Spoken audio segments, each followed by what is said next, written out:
On the Jewish calendar, tonight is Simchat Torah, which marks the year anniversary of the deadliest day in Israel that we have ever seen. 1,200 were murdered by Hamas and another 246 were taken hostage into Gaza. And one of those little 3-year-old girls is named Abigail Moore Edon, and her great aunt, Liz Hirsch Naftali, is here to tell us the story of how she helped bring her little great niece home. Wow. When you walked in, I really thought I was just going to pour out a bucket of tears. And I embraced you because of who you are and everything you're advocating for. And we thank you, all of us as a community. Thank you so much, Liz, for being who you are. Well, thank you for saying that. So tell me what happened on October 7th. You were in Israel, and they came into the kibbutz and they slaughtered so many people, and amongst that were your family members. Yeah, so I was in Israel. I was in Tel Aviv, and we were going in and out of bomb shelters because sirens were blaring. And after about the third, fourth siren, we learned something was happening along the Gaza border. And I had family that lived there. And so I called my sister-in-law, and she didn't answer. And I called one of my nieces, and she didn't answer. Then I called a sister-in-law living in Tel Aviv, and the first thing she said was that my niece Smadar and her husband Roe and their little baby, 3-year-old Abigail, had been murdered by Hamas terrorists. And even when I tell you that 1 year later, it still gives me the chills, and it still is so emotional, as I remember exactly where I was. And I remember just being in this state of disbelief for the whole day, but in that beginning. And I had to call people and share this with my kids who were there and with others. And we were all getting this information from a 6 and a 9-year-old that were in a closet. And these were my niece's son and daughter. And what they had seen was that at about 6:30 in the morning, they were in the home with their mother. And she was putting the 3 children in the safe room. The sirens, they heard the bombs. And her husband, who was a photojournalist who had done this for years, had gone outside to take pictures. And there'd never been 300 terrorists that landed just within this kibbutz by air, by land, and by sea. They came in that day. And thinking about this, 2,000 to 3,000 terrorists came in. And on this particular kibbutz, where there were about 650 people that day, there were about 300 terrorists. So their home was by the corner, and I write about it in this book because I want people to understand what happened. And when I say this book called Saving Abigail, because I want people to understand what happened in Israel on October 7th and what happened to our family. And what we learned was that the terrorists had come in their home and murdered my niece in front of 3 little kids. They had gone to run outside, and their father, realizing there was a terrorist attack, had run back. He picked up Abigail in his arms. They all started running, and then he was killed by Hamas terrorists. And he fell on little Abigail. So the 6 and 9-year-old ran home. They assumed they were both killed and locked themselves in a closet. And that's who was reporting to us that day about what happened. Wow. And then you found out that by the grace of God, her father, I guess, saved her by being on top of her, but she was then kidnapped by Hamas and taken captive? Well, he fell on her, and she actually managed to crawl out from underneath his body. And covered in his blood, she went to a neighbor. And think about this. Most of the neighbors were in their safe rooms because they knew they had to be careful. And Abigail actually got to this house of a friend of their family, and the husband was going out to protect the kibbutz. And he just happened to be opening the door at that time. And there was little Abigail covered in her dad's blood. And he brought her in, put Abigail with his wife and their 3 kids, and then he went out to protect the kibbutz. We didn't know any of this, but what we learned was that he had been injured and he did not come back. Oh my gosh. But we had learned from him a few days later, when Abigail was nowhere to be found, when they started to clear the kibbutz, that he had put Abigail in the room with his wife and 3 kids. But what we all learned was that they had been taken by Hamas terrorists into Gaza in this woman, Hagar's car. And they were taken off, 2 terrorists, 4 little kids, and Abigail was one of them. And this woman, Hagar, for 51 days, they were hostages in Gaza. And Liz, what happened in your life for those 51 days? At first, I came back to LA. Everyone said, go back. I'm back to New York, excuse me. They said, go back to America. And I got back to my apartment in New York, and a friend of mine said, you need to go, and I'm going to find a way to get you to do some TV to explain what was happening. And I ended up doing Abby Phillips' show that night, the night after I came back. And at that point, we thought Abigail had been murdered also. A few days later, when we realized that she was nowhere to be found, and we heard the story, we believed that she was with Hagar, I started to go out and tell the story of Abigail, that she was a kidnapped child and an orphan. And, I had no idea what I was doing. You go to bed on October 6th as somebody, and then you wake up on October 7th and you realize, like, on the 6th, I was somebody that was always wanting to help others, but quietly doing things. But on October 7th, I had to wake up and say, oh my God, I need help. Please, people, help me. And so I became what's known as an advocate for the hostages. And at the beginning, I took a picture of Abigail, and I'll show you this picture. So I took this picture that you can see here, and it was just this beautiful little girl. And I said, I looked at this face and I said, I'm going to save you. But I took this picture and I printed it out and I brought it to TV shows, media. If people were in the audience, if people were, doing the camera, the sound, I gave them the picture. Went to the Hill, met with Republicans and Democrats, with their staff, with anybody, giving them the picture. And what I also started doing, because I was in America much earlier than many of these hostage families that did end up coming and doing incredible, incredible work, both American and international and Israeli, is that I took a picture, a larger picture, which had 246 faces. You talked about hostages. I wanted people to know they were real people. They weren't just numbers. There were many, over 30 little kids, grandparents, grandmothers, young women, young men. And so it was a way for us to show, in the beginning, for me to show that it was Abigail who was my great niece, but it was all of these people that were part of our family. And so, Abigail was, thank God, and thank a few others, but thankfully she and 105 women and children were released at the end of November, when there was a ceasefire deal that brought home these hostages, these women and children. And then after that, I said, Abigail is home, but remember, she came to no actual house. Her house was destroyed. Her parents were murdered. She has a beautiful life as a child at this moment, but everything was uprooted. And then I looked at these other folks whose families were still there. And you become this family through this process. And I just kept doing this work because I realized until these 100, and now we've gone down to 101. There have been deaths, there have been murders, there have been a few releases. But for the majority, there's 101 people, children, women, men, grandparents, that are still hostages. And so for me, it's this understanding that we need to bring them home to their families. Israel needs to bring them home so Israel can heal.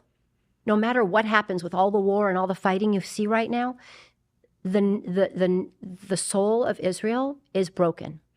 And these hostages, these people need to come home. How, Liz, are we going to bring the remainder of these hostages home? What is it that we can be doing, the international community can be doing to help? Well, first, I think we need to keep telling the stories. I hear rumors from different folks. They're all dead. They're not all dead. They need to come home. If they are dead, we need to bring their remains home for their families to have proper burials. There are 7 Americans that are out of the 101.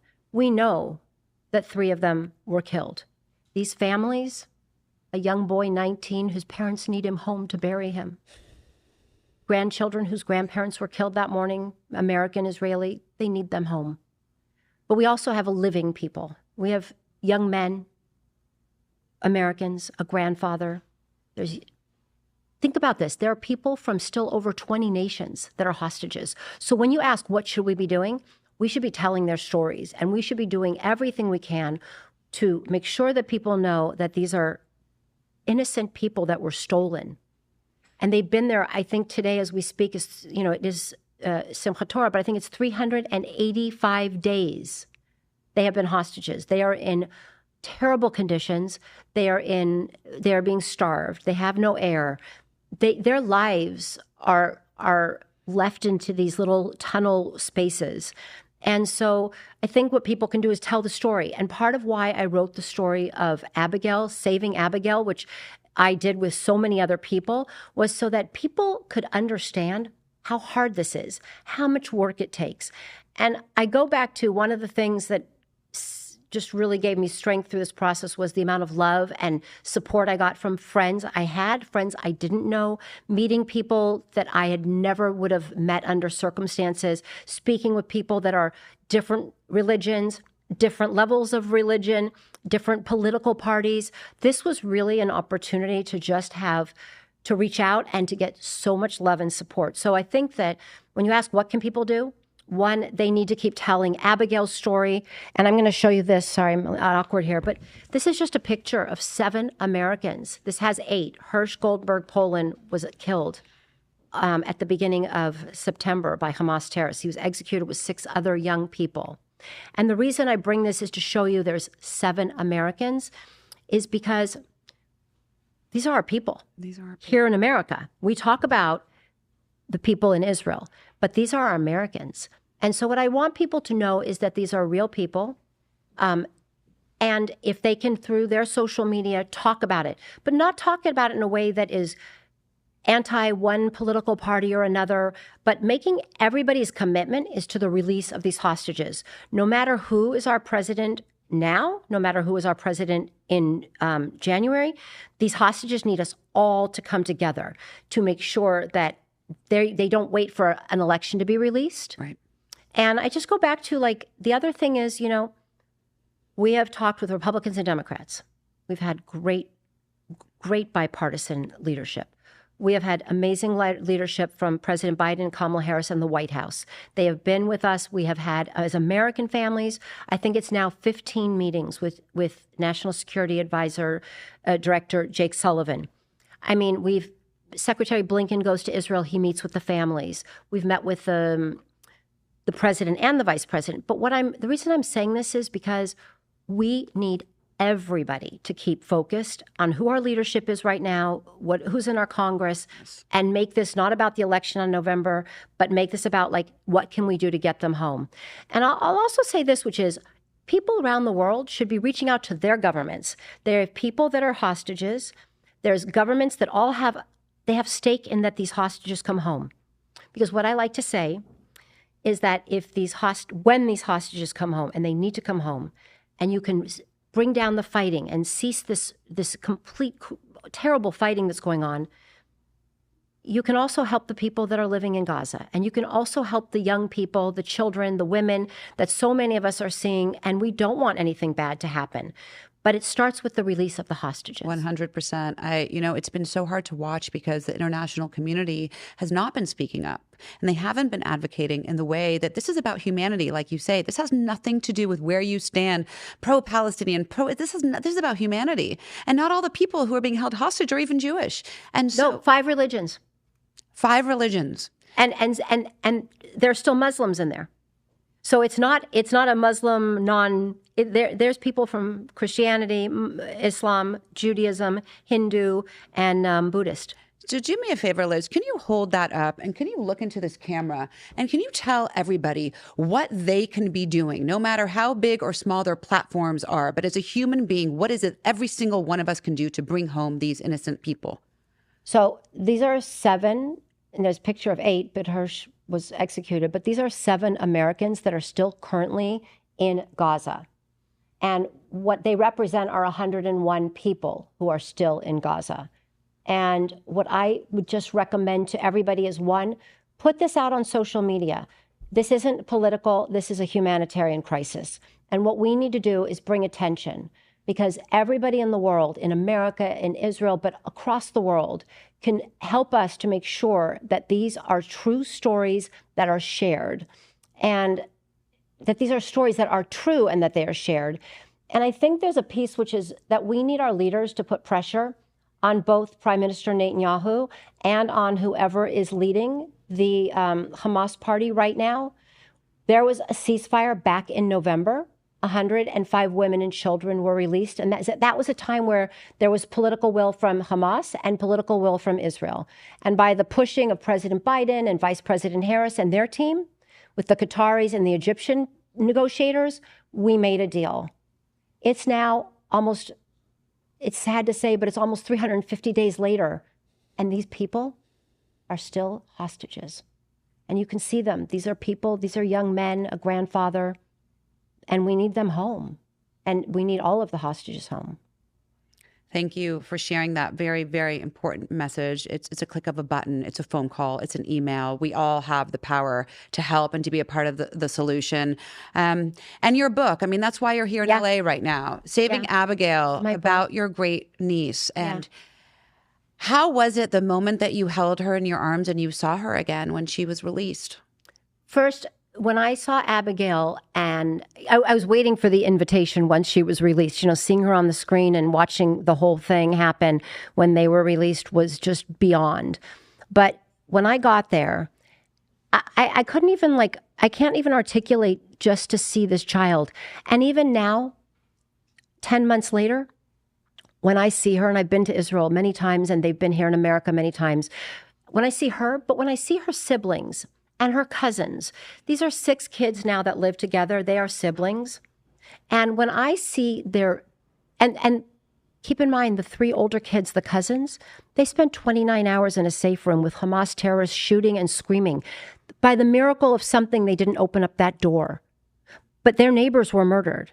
So when you ask Abigail, I also want people to understand that 2 12-year-olds and a 10-year-old were in a room for 29 hours. With nothing, with no air, and hearing all of that happen. And then you have Amalia and Michael in a closet for 14 hours. This is just one family. And then Abigail, they had no Abigail for 51 days. And once they realized that she was potentially to come home, that was all they could imagine. And they got that.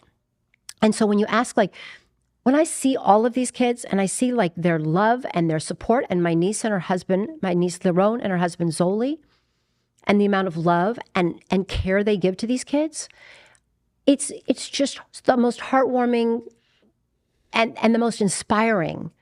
So while there's still all this work we need to do to bring home these hostages, I look at that and sometimes I think I am so fortunate that I could play a small part, maybe a bigger part, but in making it being an advocate for Abigail. And that's why when you ask that, I really look at it and I think about everybody should help us be advocates. These people don't have voices. No. So that's kind of what I'm here to do. And by telling this story, it was important to tell the truth. So no one can take away what happened on October 7th. But let me tell you how I really promote, which is we need to bring home these hostages. We do need to find diplomatic solutions. The fighting isn't the answer to the solution. So we need that. And we also have to find a way for people living in Gaza to live in security and dignity so that the people in Israel also, who must have security and must have their sovereignty protected, can be in the same region together. But we can't do any of it until we bring our hostages home. Hostages home. Hostages home. You're incredible, Liz, what you're doing, how you're advocating. I mean, you're inspiring all of us to do something. We all have the power to do something. You are not a diplomat. You are not a politician. You are a woman who cares and has empathy. And so you made change. And now you get to tell your story. Where can we find Saving Abigail? How can we purchase your book? So currently, Saving Abigail is available on Amazon, Barnes & Noble, and it's on Audible. And it is available as a Kindle. I did the recording, so I tell the story. Wonderful. And I think that people have been, it's very easy to buy. It's, you scan it, you get it. Right. Comes in 2 days. But the thing that I really appreciate is that, right now we're in election season. People are a bit crazy. But what this book does is it grounds us to why we're all here together, which is our common humanity. Yes. And I think in telling this story, through what happened to a 3-year-old, what I went through, and what the story of how many people who made this possible. This book is really a thank you note. It's a love letter to our country, because I'm saying this is a country that came together. We know there was a lot of dissenters, but the majority of this country really came together from great leadership. But it also tells a story of what you just said. We all can make a difference. We all can make a difference. And you tell your story in your book. I think it's a great idea for all of us who have non-Jewish friends or those who don't really know what happened on October 7th. This is a great gift. This is a great way to help explain it through a beautiful humanitarian story of something that really took place on that day. Yeah. So thank you for documenting it, and thank you for telling your story, and thank you for being here. And thank you very much for having me and for letting me elevate not only Abigail's story, but the voices for the 101 hostages that are still there. And we will bring them home. And tonight, if you celebrate Simchat Torah, please pray as you light your candles that we will bring home the 101 hostages home safely. Thank you again for joining us. We'll see you all next time right here on Moms Matter.